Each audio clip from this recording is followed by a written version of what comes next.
पे 2 हाइड्रोजन और 1 मिथाइल है, 2 हाइड्रोजन और 1 मिथाइल, और तीसरे कार्बन पे भी 2 हाइड्रोजन और 1 मिथाइल। मान लो 2 हाइड्रोजन और 1 मिथाइल इस तरीके से ड्रॉ कर दीजिए।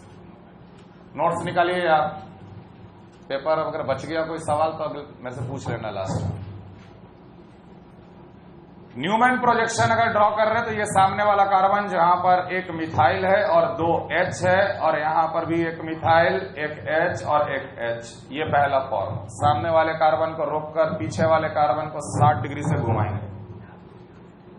जैसे ही 60 डिग्री से घुमाया गया तो सारे ग्रुप आपस में ओवरलैप करने लगेंगे। सामने वाला कार्बन रुका हुआ है, मतलब कि जैसा था वैसा ही है। पीछे वाले कार्बन को हम लोग 60 डिग्री से रोटेट किए तो मिथाइल इधर, H इधर ओवरलैप किया, H इधर ओवरलैप किया। The second form. Third form 60 degree again clockwise rotation. सामने वाले कार्बन H, H और मिथाइल, मिथाइल यहां पर आ जाएगा, H यहां चला जाएगा और एक H यहां पर आ जाएगा। Third form. Fourth form 60 degree again clockwise. अब तक कोई भी फॉर्म सेम आया नहीं। फोर्थ वाला form H, H methyl, fourth वाला फॉर्म। पीछे वाला 60 डिग्री तो CH3 ओवरलैप किया, H ओवरलैप किया, H ओवरलैप। जैसे ही आप फिफ्थ फॉर्म बनाओगे स्ट्रक्चर रिपीट होना शुरू हो जाएगा, क्योंकि फिफ्थ वाला फॉर्म और थर्ड वाला form exactly same in terms of energy and stability. The fifth वाला form exactly same as third form in terms of energy and stability. तो हम लोग यहां से आगे ड्रॉ करना बंद कर देंगे। बेसिक डेफिनेशन ये कहता है कि जब डाइहेड्रल एंगल 60 डिग्री होता है तो वो स्टैगर्ड फॉर्म कहलाता है, और डाइहेड्रल एंगल 0 डिग्री होता है तो वो एक्लिप्स्ड फॉर्म कहलाता है।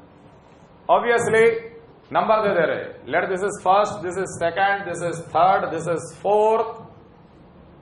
पहला और तीसरा नो डाउट स्टैगर्ड फॉर्म है, दोनों ही स्टैगर्ड फॉर्म है। और दूसरा और चौथा जिसमें डाइहेड्रल एंगल 0 डिग्री है, दे आर एक्लिप्स्ड फॉर्म। और ध्यान रखना, 1, 3 और 2, 4 के बीच में कितने भी इनफाइनाइट स्ट्रक्चर बन जाएंगे, in between they all will be called as skew form. In between all will be called as skew form. लेकिन नो डाउट 1 और 3 स्टैगर्ड फॉर्म है, स्टैगर्ड फॉर्म कहलाएगा भी, लेकिन 1 और 3 देखने में आइडेंटिकल तो नहीं है।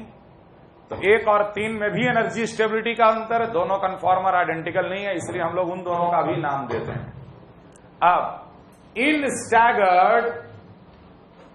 Staggered form if the 2 bulky groups are separated by a dihedral angle of 180 degree.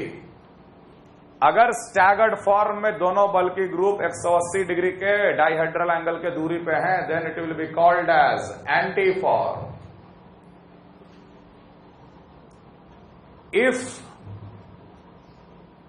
If in a staggered form, if the 2 bulky groups are separated by a dihedral angle of 60 degree, then it will be called as Gauss form. ध्यान रखना, anti और gauche दोनों basically staggered हैं। Anti form and gauche form, both of them are staggered form. जब 2 bulky group dihedral angle 60 degree 180 degree से separated हो तो ये फॉर्म कहलाएगा एंटी फॉर्म। और ये भी स्टैगर्ड था जिसमें 2 बल्कि ग्रुप के बीच का एंगल हो गया 60 degree. This form will be called as gauche form.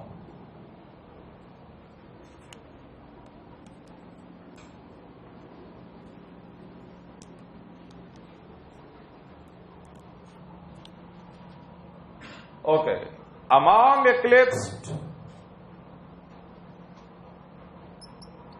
if all the bulky groups are overlapping with each other,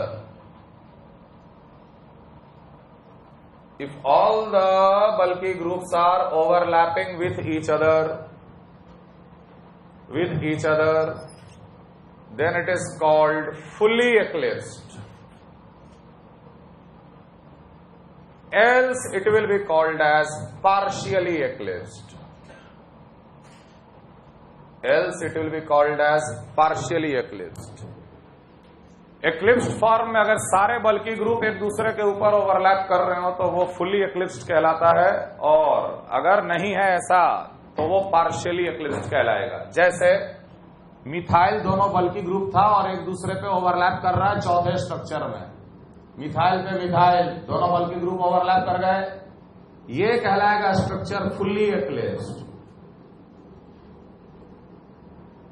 और ये स्ट्रक्चर कहलाएगा जहां मिथाइल H का ओवरलैप है या H मिथाइल का ओवरलैप है, यहां पर दोनों बल्कि ग्रुप एक दूसरे के ऊपर ओवरलैप नहीं कर रहे हैं, तो ये कहलाएगा पार्शियली एक्लिप्स्ड।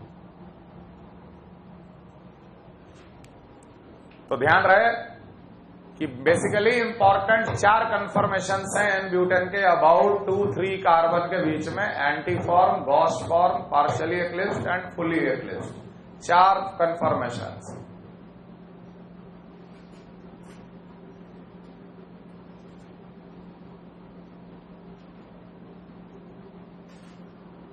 पिछले क्लास में हम आपको बताए थे कि मॉलिक्यूल में 2 प्रकार के रिपल्शन होते हैं, वैन डर वाल रिपल्शन जो कि मास और साइज की वजह से होता है, और इंटर इलेक्ट्रॉनिक रिपल्शन जिसको टॉर्शनल रिपल्शन भी हम लोग कहते हैं, टॉर्शनल रिपल्शन भी हम लोग कहते हैं, बताए थे पिछले क्लास में।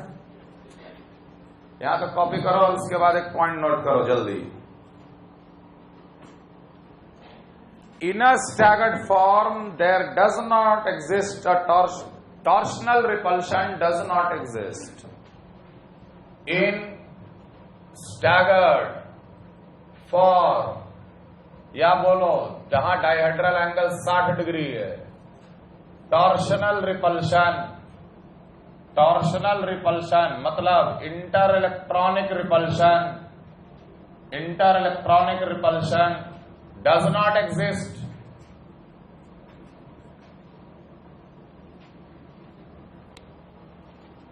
ध्यान रहे कि एक्लिप्स्ड फॉर्म में वैन डर वाल रिपल्शन भी होता है और टॉर्शनल रिपल्शन भी होता है, क्योंकि एक्लिप्स्ड फॉर्म में सारे ग्रुप के बीच का डिस्टेंस क्या रहता है, मिनिमम। वहां पे मास साइज की वजह से भी रिपल्शन होता है और इलेक्ट्रॉन के बीच का भी रिपल्शन होता है, लेकिन स्टैगर्ड फॉर्म में inter electronic repulsion is missing. Inter electronic repulsion exist नहीं करता, क्योंकि डायहेड्रल एंगल 60 डिग्री होने से ग्रुप के बीच में इतना डिस्टेंस जरूर हो जाता है कि इंटर इलेक्ट्रॉनिक रिपल्शन नेग्लिजिबल हो जाता है। लेकिन स्टैगर्ड फॉर्म में भी थोड़ा बहुत वैन डर वाल रिपल्शन जरूर मौजूद रहता है। वैन डर वाल रिपल्शन किसी भी फॉर्म में 0 नहीं होता। Van der Waals repulsion exist in all the forms, चाहे वो एक्लिप्स्ड हो, स्क्यू हो या स्टैगर्ड हो, लेकिन टॉर्शनल रिपल्शन स्टैगर्ड फॉर्म में एग्जिस्ट नहीं करता। टॉर्शनल रिपल्शन मतलब inter electronic repulsion does not exist in any of the staggered form, चाहे वो एंटी फॉर्म हो या गॉस फॉर्म हो, किसी में भी टॉर्शनल रिपल्शन नहीं पाया जाएगा। लेकिन वैन डर वाल रिपल्शन ऐसा है कि जिसको चारों में हम लोग ऑब्जर्व करते हैं या सारे फॉर्म में एग्जिस्ट करता है। तो अगर हम लोग रिपल्शंस का अगर थोड़ा सा एनालिसिस अगर करें, 2 तरह के रिपल्शन होते हैं, van der Waals repulsion and torsional repulsion, van der Waals repulsion and torsional repulsion. और ये हम लोग चारों फॉर्म में अगर हम लोग स्टडी कर रहे हैं, चारों मतलब कि हम लोग ये देखना चाह रहे हैं कि एंटी फॉर्म में क्या सीन है, गॉस में है क्या, पार्शियली एक्लिप्स्ड में कितना और फुल्ली एक्लिप्स्ड में कितना। तो ध्यान देना कि वैन डर वाल रिपल्शन हर फॉर्म में एग्जिस्ट करेगा, चाहे वो एंटी फॉर्म हो, गॉस हो, पार्शियली एक्लिप्स्ड हो, फुल्ली एक्लिप्स्ड हो। लेकिन हम ये जरूर कह सकते हैं कि एंटी फॉर्म में वैन डर वाल रिपल्शन सबसे कम रहेगा, लेकिन फुल्ली एक्लिप्स्ड में वैन डर वाल रिपल्शन सबसे ज्यादा रहेगा, क्योंकि फुल्ली एक्लिप्स्ड स्ट्रक्चर में आप देख रहे हो कि मिथाइल के साथ ओवरलैप कर रहा है। हम लोग पिछले क्लास में यही कंक्लूजन निकाले थे कि ग्रुप का साइज जैसे जैसे बड़ा होते चला जाता है, वैसे वैसे टॉर्शनल एनर्जी बढ़ता चला जा रहा है। H का repulsion is less than H methyl का repulsion, less than H ethyl का रिपल्शन, ये 3 देखे थे। Obviously it is less than methyl का रिपल्शन। तो फुल्ली एक्लिप्स्ड फॉर्म में दोनों मिथाइल एक दूसरे पे ओवरलैप कर रहे हैं, वहां पे van der Waals repulsion maximum होगा, और एंटी में दोनों मिथाइल एक दूसरे के बिल्कुल 180 डिग्री पे ऑपोजिट दिख रहे हैं, तो वहां पर वैन डर वाल रिपल्शन बिल्कुल नेग्लिजिबल होगा जरूर, 0 नहीं लिख रहे। टॉर्शनल रिपल्शन एंटी में नॉट प्रेजेंट, गॉश में नॉट प्रेजेंट, ऑब्वियसली पार्शियली एक्लिप्स्ड में प्रेजेंट, फुल्ली एक्लिप्स्ड में also present. Therefore if I say about the total repulsion, so total repulsion सबसे ज्यादा किस में आएगा? फुल्ली एक्लिप्स्ड में। देन कहां पर आ रहा है? पार्शियली एक्लिप्स्ड में। देन आएगा गॉश फॉर्म में, और लास्ट में आएगा एंटी फॉर्म में। टोटल रिपल्शन दोनों को ऐड कर रहे हैं। Potential energy of the various form, जहां ज्यादा रिपल्शन वहां ज्यादा पोटेंशियल एनर्जी, जहां ज्यादा रिपल्शन वहां ज्यादा पोटेंशियल एनर्जी, और जहां ज्यादा पोटेंशियल एनर्जी वहां पे लीस्ट स्टेबिलिटी। स्टेबिलिटी ऑर्डर में anti is always more stable than gauche form, always more stable than partially eclipsed, always more stable than fully एक्लिप्स्ड।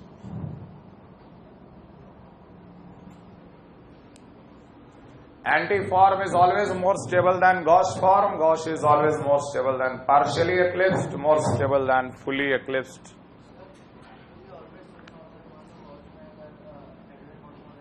अभी के लिए लिखना,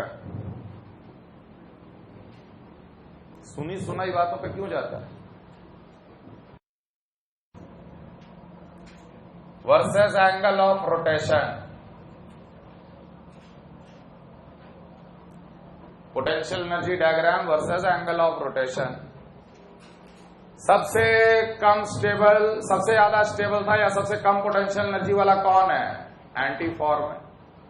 एंटी फॉर्म को जैसे ही हम लोग 60 डिग्री से घुमाए पोटेंशियल एनर्जी बढ़ा, पोटेंशियल एनर्जी बढ़ा और क्या बन गया? ये पार्शियली एक्लिप्स्ड। पार्शियली एक्लिप्स्ड से फिर 60 डिग्री घुमाए तो पोटेंशियल एनर्जी घटा, क्योंकि फिर से बना स्टैगर्ड। तीसरा स्ट्रक्चर था गॉश। गॉश में भी 60 डिग्री का घुमाए तो ये बना फिर से एक एक्लिप्स्ड फॉर्म, जिसको हम लोग बोलते हैं फुल्ली एक्लिप्स्ड। फुल्ली एक्लिप्स्ड के बाद फिर से अगर घुमाओगे तो गॉश, यही रिपीट हुआ था जिसको हम काट दिए थे। गॉश आएगा, गॉश के बाद फिर से पार्शियली एक्लिप्स्ड आएगा और सब फिर से एंटी फॉर्म आएगा।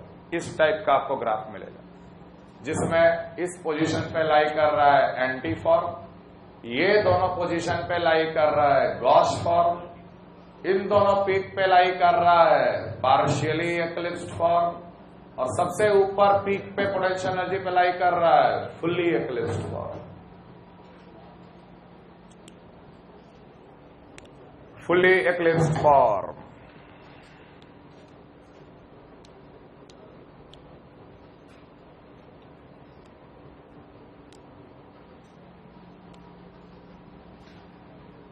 $60 डिग्री, 120, 180, 240, 300, 360 डिग्री।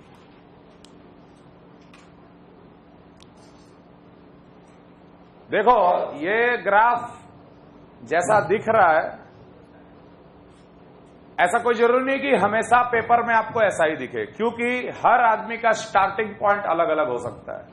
स्टार्टिंग पॉइंट मतलब ये ओरिजिन शिफ्ट भी हो सकता है। हमने एंटी फॉर्म से स्टार्ट किया, अगर किसी ने फुल्ली एक्लिप्स्ड से शुरू किया होता तो ग्राफ कैसा दिखता? ओरिजिन यहां आ जाता, यहां आ जाता तो ये नीचे ऐसे से नीचे जाता, फिर ऊपर ऐसे करके फिर ऊपर जाता। समझ में आ रहा है? तो डिपेंड कर रहा है कि ओरिजिन कहां है, उसके हिसाब से आपको ग्राफ सामने मिलेगा, क्योंकि कोई किसी भी कन्फॉर्मर से स्टार्ट हो सकता है, कन्फॉर्मेशन से स्टार्ट हो सकता है रोटेशन करना। मैंने एंटी से शुरू किया इसलिए ऐसा दिख रहा है ये graph. Now the difference between the fully eclipsed and the anti form, torsional energy, यहां से यहां तक का एनर्जी डिफरेंस मात्र 5 kilocalorie per mole. Torsional energy in the n-butane about carbon about second carbon and third carbon, C2 C3 के बीच में torsional energy पाया जाता है 5 kilocalorie per mole. Okay, now tell me how many conformers are there? Conformer, conformations तो infinite होते हैं। Conformer किसे बोलते हैं? जो मिनिमा पे लाई करता है। तो मिनिमा पे ये 4 लाई करते हुए मेरे को नजर आ रहे हैं, ठीक है। ये 4 में 2 तो एंटी फॉर्म है और 2 गॉश फॉर्म है। एंटी फॉर्म किसे बोलते हैं हम लोग? जिसमें दोनों bulky group opposite to each other dihedral angle 180 degree, ये एंटी फॉर्म हो गया और ये हो गया गॉस फॉर्म HHCH3, यहां मिथाइल H और H, ये हो गया गॉस फॉर्म। 0 डिग्री पे एंटी और 360 डिग्री पे एंटी एग्जैक्टली यही है, एग्जैक्टली यही है, कोई अंतर नहीं है। 0 डिग्री वाला एंटी और 360 डिग्री वाला एंटी पोजीशन या एंटी फॉर्म दोनों एग्जैक्टली सेम है। लेकिन गौर से तुम देखो कि गॉस फॉर्म जो 120 डिग्री पे मिला और गॉस फॉर्म जो 240 डिग्री पे मिलेगा, उनमें कुछ अंतर है। ये 120 डिग्री वाला गॉस है और 240 वाला जो गॉस है वो आपको बेसिकली ऐसा मिलेगा, इधर CH3 मिलेगा, इधर H मिलेगा, इधर H मिलेगा। No doubt they are identical in terms of energy and stability, but are they two identical forms? थोड़ा बहुत अगर ऑप्टिकल आइसोमेरिज्म का आपको नॉलेज है तो ध्यान रखना, इसमें आ जाता है plane of symmetry. This form is achiral, but this two are exactly mirror image of each other, they are mirror image of each other. लेकिन ऐसा कोई जरूरी नहीं कि दो चीज आपस में मिरर इमेज है तो दोनों अलग अलग है। ये फॉर्म में किसी भी एलिमेंट ऑफ सिमेट्री का प्रेजेंस नहीं होना चाहिए और ना होता है, ना इसमें प्लेन ऑफ सिमेट्री है, ना ही इसमें कोई सेंटर ऑफ सिमेट्री है, कोई भी एलिमेंट ऑफ सिमेट्री नहीं है जिसके कारण ये मॉलिक्यूल काइरल है, और काइरल का मिरर इमेज हमेशा अलग होता है। अगर आपको ये सब सेंटेंस अगर समझ में अभी नहीं आ रहा है तो चिंता करने वाली कोई बात नहीं है। अभी के लिए बस इतना ध्यान रखना कि ये दोनों gauche form, they are two different form and all together the number of conformers are 1 anti and the 2 gauche, they are the conformers of the n-butane।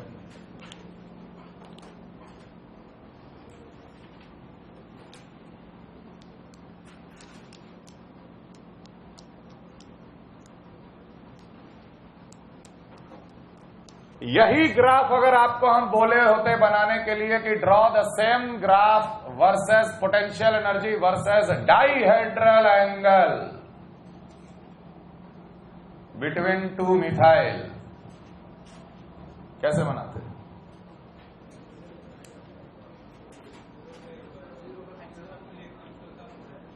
बनाओ बनाओ, ड्रॉ कर दो फट से, कुछ है थोड़ी इसमें। और ये 0 डिग्री है। 2 मिथाइल के बीच में डाइहेड्रल एंगल 0 डिग्री किसमें होता है? फुल्ली एक्लिप्स्ड में, और फुल्ली एक्लिप्स्ड का पोटेंशियल एनर्जी सबसे ज्यादा होता है,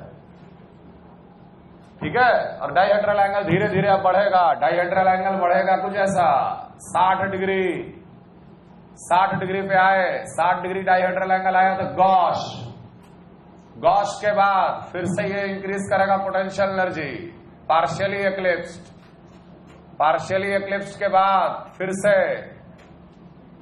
एंटी फॉर्म, एंटी फॉर्म के बाद अगेन पार्शियली एक्लिप्स्ड, पार्शियली के बाद गॉस, गॉस के बाद फिर से फुल्ली एक्लिप्स्ड। इस टाइप का नेचर हो जाएगा। 2 मिथाइल के बीच का डाइहेड्रल एंगल बोल रहा है, मतलब 0 डिग्री अगर है तो अब आपको शुरू होना है कुछ ऐसे पोजीशन से, यहां पे 2 मिथाइल एक दूसरे पे ओवरलैप कर रहे थे, ये हुआ 2 मिथाइल के बीच का dihedral angle 0 degree, that is fully eclipsed, और फुल्ली एक्लिप्स्ड का पोटेंशियल एनर्जी सबसे ज्यादा है। 60 डिग्री से घुमाए, 2 मिथाइल के बीच का डाइहेड्रल एंगल कितना हो गया? 60 डिग्री। वो फॉर्म क्या बोलते हैं हम लोग? गॉस फॉर्म कहते हैं। तो ये वाला दोनों गॉस फॉर्म हो गया। फिर 60 डिग्री से घुमाए, मतलब 2 मिथाइल के बीच का हो जाएगा एंगल 120 डिग्री, लेकिन वो बन जाएगा पार्शियली एक्लिप्स्ड, इसलिए पोटेंशियल एनर्जी ऊपर गया। फिर दोनों मिथाइल के बीच में हो जाएगा 180 डिग्री आ जाएगा। समझ में आ रहा है? तो अब ये पोजीशन हो गया एंटी फॉर्म, ये दोनों पोजीशन हो गया गॉस फॉर्म, ये ऊपर वाले दोनों हो गए पार्शियली एक्लिप्स्ड, और सबसे ऊपर वाले हो गए फुल्ली एक्लिप्स्ड फॉर्म। नाउ ध्यान रखना कि in general if the molecule is of this type CH2X and CH2Y type, अभी हम लोग X और Y क्या मान के चल रहे थे? मिथाइल। अगर X भी मिथाइल हो और Y भी मिथाइल हो तो N म्यूटेन बन गया। अब हम बोल रहे हैं in general if the molecule is CH2X and CH2Y type, तो हम लोग इसके 4 ही कन्फॉर्मेशंस बनाते हैं, HH X Y अपोजिट, तो इसे हम लोग बोलेंगे एंटी फॉर्म। डायरेक्ट बनाना, जब X और Y के बीच का डाइहेड्रल एंगल 60 डिग्री हो जाए तो ये कहलाएगा कौन सा फॉर्म? Gauche form. यस और नो? जब X H के साथ ओवरलैप करे, Y भी H के साथ ओवरलैप करे, Y ओवरलैप किया, इधर H ओवरलैप किया, यहां भी H ओवरलैप किया, this will be called as partially eclipsed. घुमा घुमा के बनाने का जरूरत नहीं है, डेफिनेशन के अनुसार बनाओ। जब दो X और Y बल्कि के बीच 180 degree anti, 60 degree dihedral Gauss, दोनों X और Y एक दूसरे से ओवरलैप नहीं कर रहे, फिर भी ओवरलैपिंग चल रहा है, मतलब it will B partially एक्लिप्स्ड।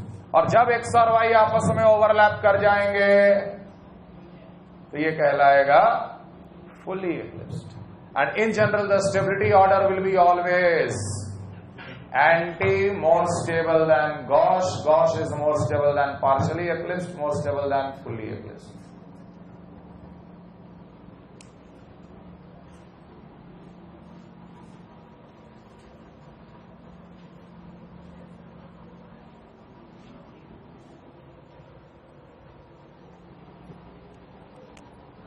Dipole moment,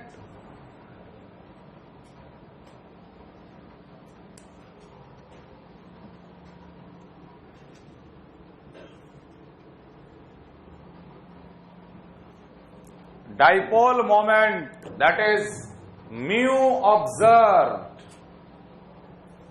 for the sample given, जो कि in general CH2X CH2Y type का है, CH2X और CH2Y टाइप का है, उसका डाइपोल मोमेंट अगर हमको ऑब्जर्व चाहिए पूरे सैंपल का, that is always equal to summation of xi into mu i, where I is the particular conformer, I is a particular conformer conformation. हर कन्फर्मेशन का उसका मोल फ्रैक्शन मल्टीप्लाइड बाई उसका dipole moment और सबका सम। हर conformation अपना अपना dipole moment का contribution करता है, नेट डाइपोल मोमेंट, और नेट डाइपोल मोमेंट को ही म्यू ऑब्जर्व कहते हैं। तो ध्यान रखिएगा, इस समेशन का ये मतलब हो गया कि it will be equal to x of anti form into mu of anti form plus x of gauche form into mu of gauche form plus x of partially eclipsed into mu of the partially eclipsed plus x of the fully eclipsed into mu of the fully eclipsed।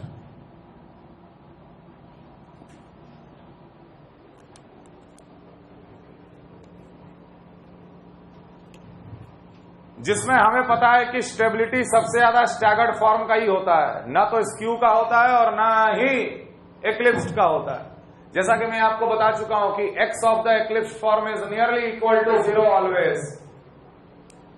अगर हम dipole moment की बात करें तो eclipsed form में dipole moment,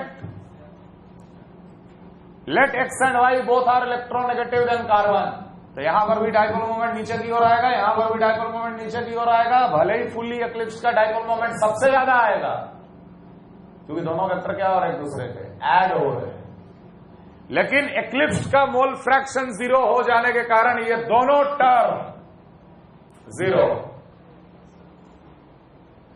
since the mole fraction of the eclipsed form is nearly 0, therefore the contribution towards dipole moment is also 0। X of eclipsed multiplied by dipole moment, तो partially eclipsed हो या fully एक्लिप्स्ड हो, दोनों का mole fraction चूंकि 0 होता है, इसलिए ये दोनों टर्म कैंसिल हो गए। तो म्यू ऑब्जर्व्ड कितना आ रहा है? X of anti into mu of anti plus x of gauche into mu of gauche. ठीक है, स्ट्रक्चर देख, dipole moment of anti nearly equal to 0 आएगा, dipole moment of the anti, या हम ऐसे लिख दे रहे, if dipole moment of the anti form, मान लो एक्स और वाई दोनों बराबर हैं, अगर एक्स और वाई बराबर नहीं है तब तो चलो डाइपोल मोमेंट का वैल्यू आएगा, यहां भी एंटी फॉर्म में भी आएगा, क्योंकि कार्बन से लेकर एक्स और इधर कार्बन से लेकर वाई, अगर एक्स और वाई दोनों बराबर हैं, हम लिख दे रहे हैं यहां पर if mu A is equal to 0 let x is equal to y, तो mu A will be equal to 0। अगर नहीं होगा एक्स और वाई बराबर तो डाइपोल मोमेंट एंटी फॉर्म का दिया होगा सवाल में। लेकिन अगर एक्स और वाई बराबर है, मान लो दोनों फ्लोरीन है या दोनों OH है, एक्स और वाई दोनों OH है, दोनों फ्लोरीन है, तो होगा ना डाइपोल मोमेंट एंटी फॉर्म का 0। भले ही एंटी फॉर्म का मोल फ्रैक्शन बहुत ज्यादा होता है, क्योंकि एंटी फॉर्म सबसे ज्यादा स्टेबल होगा। एंटी फॉर्म अगर सबसे ज्यादा स्टेबल है तो उसकी मोल फ्रैक्शन क्या होगी, सबसे ज्यादा। लेकिन dipole moment of the anti 0 हो जाने के कारण ये टर्म भी 0 हो जाता है। Ultimately the dipole moment observed is x of Gauss into mu of the Gauss form. So the final conclusion is that the dipole moment observed for any sample is basically due to its Gauss form only. Basically due to its Gauss form only.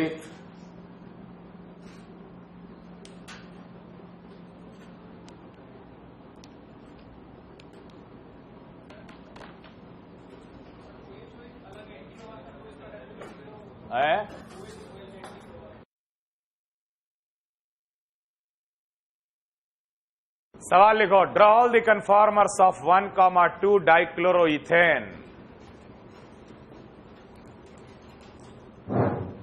Draw all the conformers of 1,2 dichloroethane. Draw all the conformers of 1,2 dichloroethane.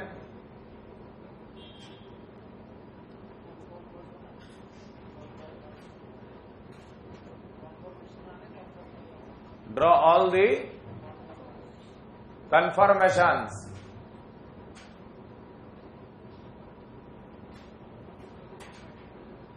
तो हम लोग कौन कौन सा conformation बनाते हैं, peak वाला, minima वाला और मैक्सिमा वाला, यही बनाते हैं ना हम लोग।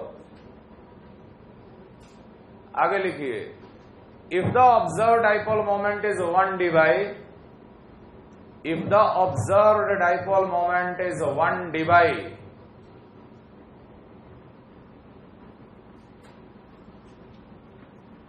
if the observed dipole moment is 1 dB,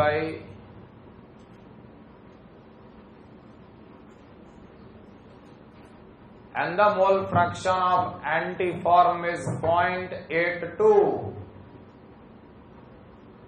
and if the mole fraction of antiform is 0.82,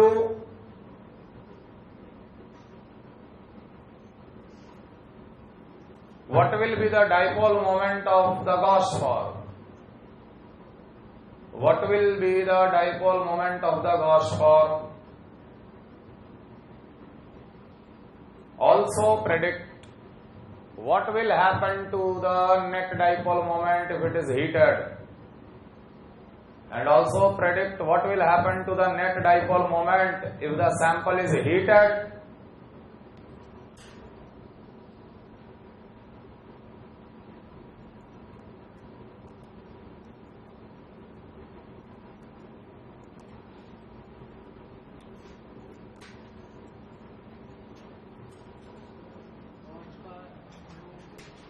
अरे ठीक है, सॉल्व करो, ड्रॉ तो करो चारों कन्फॉर्मर।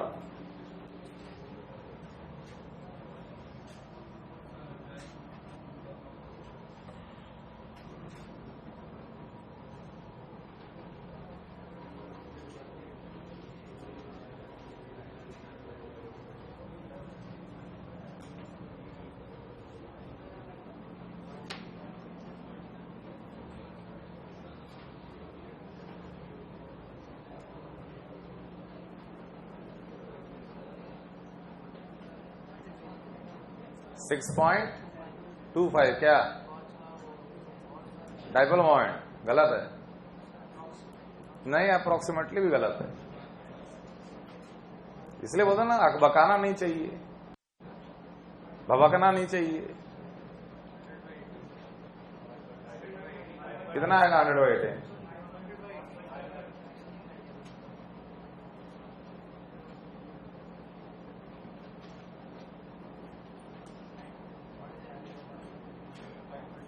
5.56।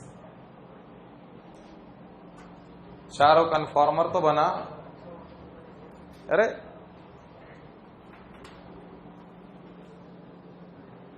वो पहला क्या ड्रॉ की?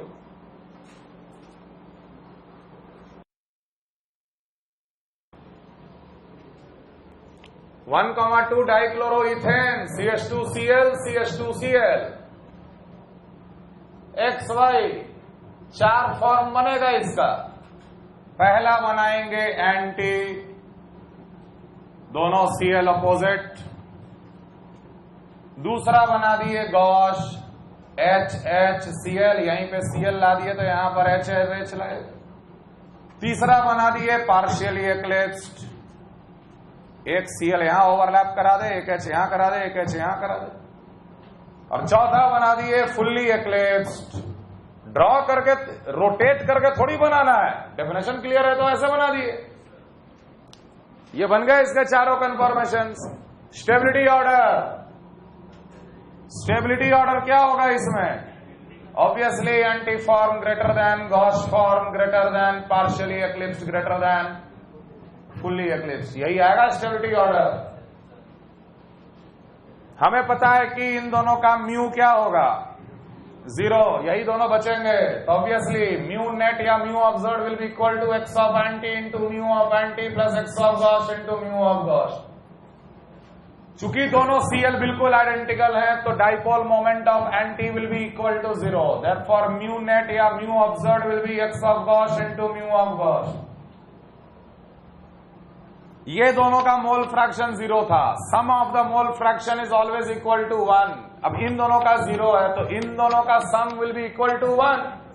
एंटी फॉर्म का x दे रखा है 0.82, तो गॉश फॉर्म का x कितना आ जाएगा? 0.18, क्योंकि ये दोनों का मोल फ्रैक्शन 0। सीधे ऑब्जर्व डाइपोल मोमेंट 1 डिवाइड 1 दिया कि क्या दिया? 1 डिवाइड दिया। 1 divide will be equal to 0.18 multiplied by mu of the gauche form. Therefore the dipole moment of the gauche form is 1 upon 0.18, which is 5.56 divide answer. What will happen to the net dipole moment if the sample is heated? बढ़ेगा। Very good, क्योंकि जैसे जैसे हम लोग heat करेंगे एक्लिप्स्ड का mole fraction बढ़ता है, और एक्लिप्स्ड का अगर मोल फ्रैक्शन बढ़ेगा तो डाइपोल मोमेंट में भी कंट्रीब्यूट करना शुरू करेगा। Therefore the net dipole moment will increase।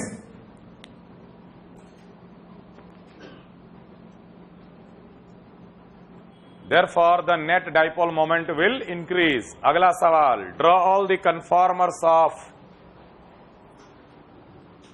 draw all the conformations of ethylene glycol।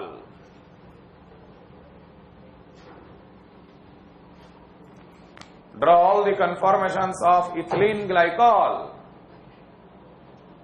अब इथिलीन ग्लाइकॉल ही नहीं पता।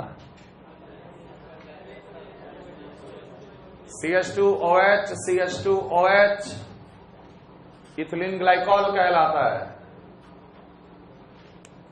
इस इथिलीन ग्लाइकॉल का क्या कॉमन काम है, common use? Anti freezing agent. सुने हो? पहले गाड़ियों में, अभी भी ट्रकों में, रेडिएटर में पानी डाला जाता है। तो जहां पहाड़ी इलाका है ना, जहां बर्फ जमा हुआ है, तो रेडिएटर का पानी जमे ना, फ्रीज ना करे, तो पानी में इथिलीन ग्लाइकॉल मिला के उसमें डाला जाता है।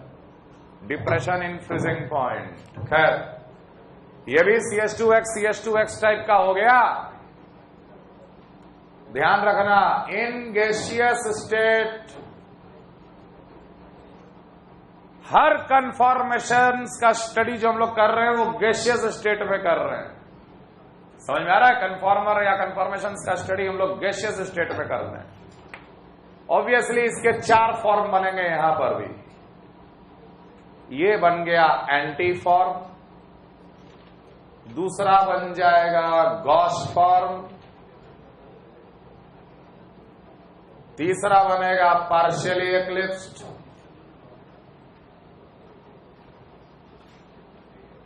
चौथा बनेगा फुल्ली एक्लिप्स्ड।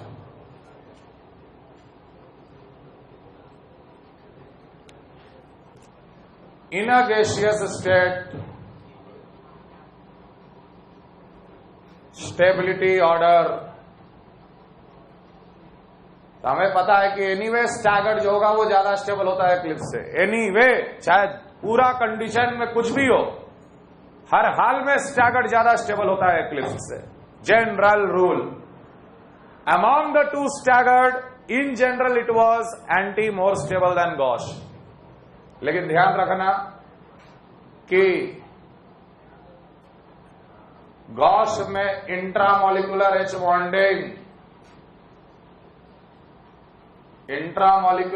बॉन्डिंग के कारण फोर्स ऑफ अट्रैक्शन आ गया यहां पर रिपल्शन के बजाय, और यहां अट्रैक्शन फोर्स आ गया।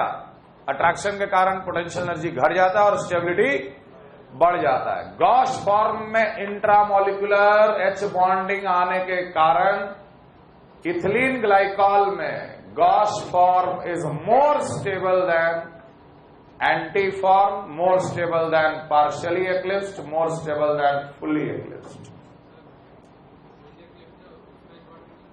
यहां पर रिपल्शन डोमिनेट करता है, यहां पर एच बॉन्डिंग नहीं होगा।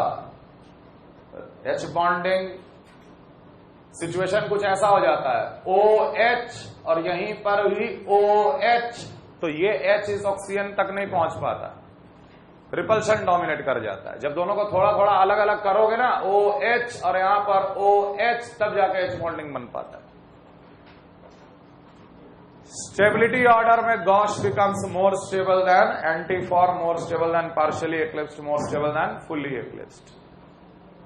इन सॉल्वेंट वाटर, मान लो इस इथिलीन ग्लाइकॉल को सॉल्वेंट वाटर में ले लिया गया, तो क्या होगा? All conformations are stabilized by inter-H bonding with water molecule। अगर हम लोग इस इथिलीन ग्लाइकॉल को वाटर में अगर ले लें तो वाटर क्या करेगा? वाटर एंटी के साथ भी एच बॉन्डिंग करेगा, गॉश के साथ भी करेगा, पार्शियली के साथ भी करेगा, फुल्ली के साथ भी करेगा। सब के सब इंटरमोलिकुलर एच बॉन्डिंग बना लिए वाटर के साथ, सब में लगभग बराबर इंटरमोलिकुलर एच बॉन्डिंग हो गया। तो एच बॉन्डिंग क्राइटेरिया रह ही नहीं जाता है स्टेबिलिटी का फर्क लाने के लिए, क्योंकि सबको बराबर एच बॉन्डिंग मिला वाटर से, सबको बराबर एच बॉन्डिंग मिला वाटर से। then H bonding does not remain the criteria, the criteria is the original criteria। अब सिर्फ रिपल्शन हम लोग देखेंगे, और अगर रिपल्शन देखेंगे तो एंटी ज्यादा स्टेबल दिखेगा गॉश से। समझ में आ रहा है? therefore H bonding is same in all forms, therefore does not remain a criteria for stability, therefore the stability order in a solvent water will become anti more stable than, gauche more stable than, partially eclipsed more stable than, fully eclipsed। Water में सबको बराबर H bonding मिल गया, तो H bonding criteria रह ही नहीं जाता stability order decide करने के लिए। यहां पर गैसियस स्टेट में ऐसा था कि यहां एच बॉन्डिंग नहीं है, यहां नहीं है, यहां नहीं है, सिर्फ इसी में है, इसलिए ये ज्यादा स्टेबल हो रहा था। वाटर सबको स्टेबलाइज कर दिया एच बॉन्डिंग करके, तो मात्र अंतर क्या रह जाएगा? वैन डर वाल रिपल्शन और inter electronic repulsion normal order में आ जाता है। जब तक वर्ड सॉल्वेंट ना गिवन हो, हमेशा गैसियस स्टेट मान के कन्फॉर्मर का एनालिसिस किया जाता है। What will be the stability order in ethylene glycol? Okay, gosh more stable than anti. What will be the stability order of ethylene glycol in water or alcohol as a solvent? Anti more stable than gauche। समझ में आ रहा है बात? Clear है? Clear है? Now predict which will have a greater dipole moment, 1,2 dichloroethane और ethylene glycol, किसका dipole moment ज्यादा होगा? ऑब्जर्व डाइपोल मोमेंट किसका ज्यादा होगा? Which will have a greater dipole moment. सवाल लिखो, सवाल लिखो। Which will have a greater dipole moment, 1,2 dichloroethane और ethylene glycol.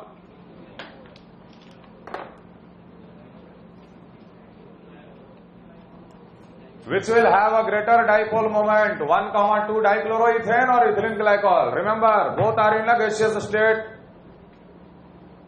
Both are in a gaseous state.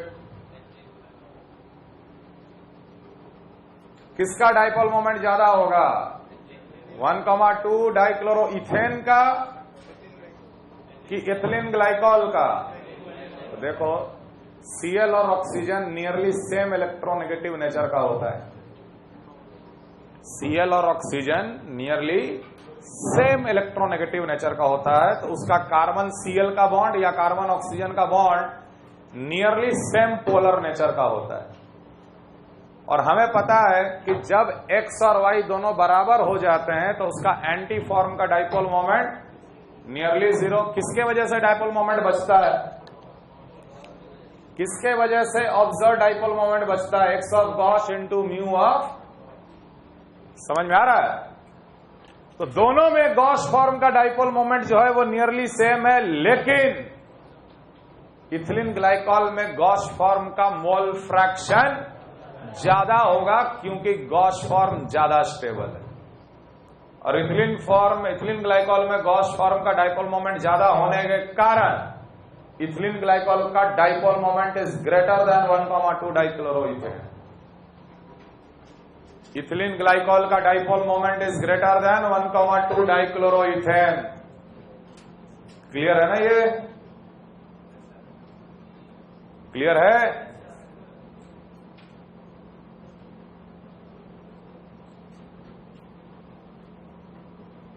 ये समझ में आया? चलो अगले क्लास में कंटिन्यू करो।